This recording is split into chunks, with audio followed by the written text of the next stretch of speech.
现在这就9点半了，天天睡得这么晚，天天不起床。你怎么起来了这是？今天这个天好啊，我钓会鱼去。你天天有别事儿吗？还挣钱吗？挣不挣啊？该挣。那钓鱼那是挣钱啊！你钓沉我没见你拿回一条鱼来呀。该挣挣，该花花，该钓钓。钓鱼并不为了往家拿鱼。你钓鱼不为了拿回鱼来，你是为嘛呢？练心，知道吧？练心啊！你那心是不用练了，你那心已经够平静了。负债了那么些钱，你还能那么平静的在这儿该钓鱼钓鱼去？你还需要练心啊？哎呦，负债就不懂了吧？这个人民币马上又要贬值了，通货又要膨胀了啊！这个钱马上就更不值钱了。你对咱这个负债来说，不就是缩水了吗？又开始啊！你国家啊，咱再盯上个半年一年的，咱这50万的债务啊，实际上就相当于还有20-30万，急嘛呢？有意思啊！啊，你等着通货膨胀了呀？就是咱俩不挣钱了，刚等着通货膨胀了。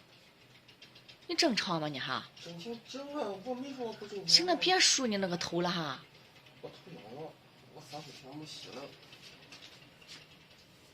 3-4，你成天在那床上过呢吧？我没别的事，我现在我不在床上过呢，我还出去管去。要不你给我钱，我出去管去。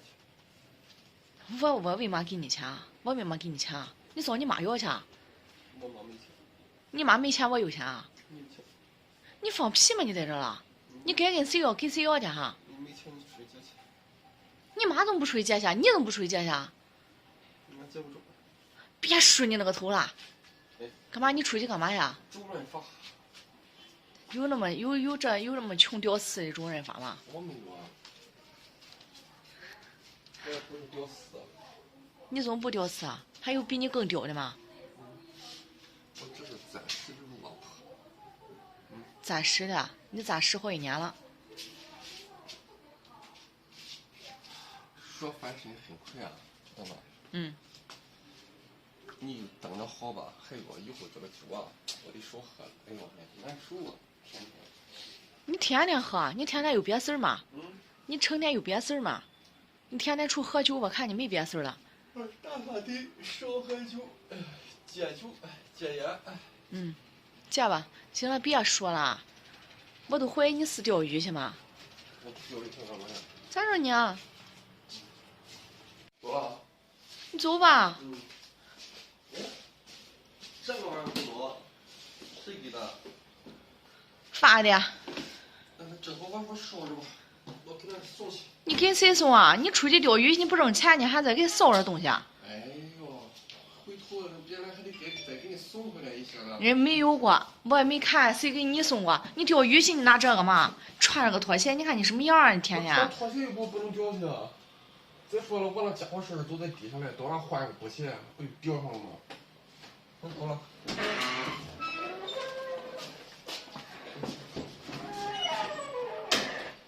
朋友们，现在是早上的6点钟，天已放亮，咱们打开窗帘啊。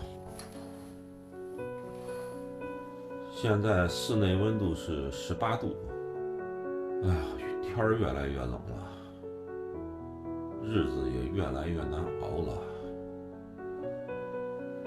就躲在被窝里不愿意起床啊。一冷人就犯懒，朋友们发现了吗？作为一个自由职业者，贵在自由。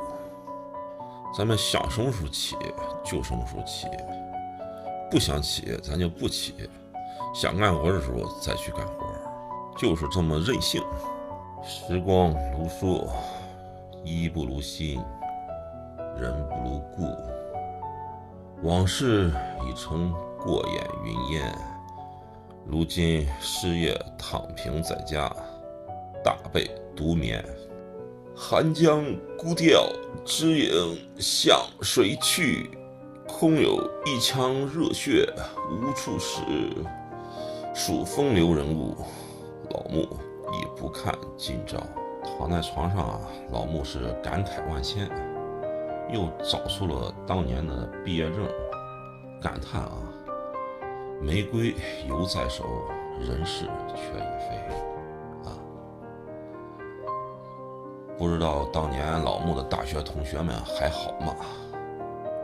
老穆也是从医学院走出来的，步入到了医院参加工作，干的临床医师、住院医师，在我们医院神经内科一干就是3年。跟老穆同年毕业的同学们啊，现在已经由李大夫、张大夫变成了李主任、张主任、李教授、张教授。老穆呢，也是从穆大夫、穆医生变成了老穆、穆子。人生啊，往往就是充满着各种各样的戏剧性。人生如戏，又何尝不知戏如人生。昨天晚上啊，在家里没事儿，打开视频重温了一下《老中医》这个电视剧。老穆学医的这种医学情节一直在心里，现在是埋藏在心里了，挥之不去，也散之不掉。所以呢，一般关于医学的电视剧啊，老穆都会选择去看的。看完之后啊，也是深深的懊悔自己当初的选择。哎呀，当初怎么就跳槽出去干企业去了呢？怎么想的呢？哎，一言难尽。要说干到现在的话，他不光是收入高的问题，医生的这种身份和地位啊，都是特别受人尊崇的。不管是你在外边混得如何，多么有钱，多么有地位，你只要是找我来看病，是吧？你就应该特别尊重我。还有呢，就是作为一名医生啊，白衣天使，那种职业带来的神圣感和使命感是无与伦比的。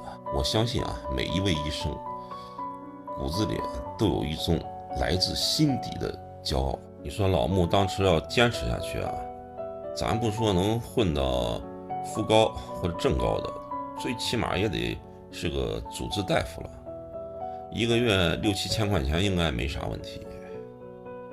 哎，前几天我跟我一个同校关系不错的同学啊还联系呢，他已经成了我们当地一家医院的骨科主任了。哎，这喊我喝酒去，你说去吧，真不太愿意去。你去了，你差距多大呀？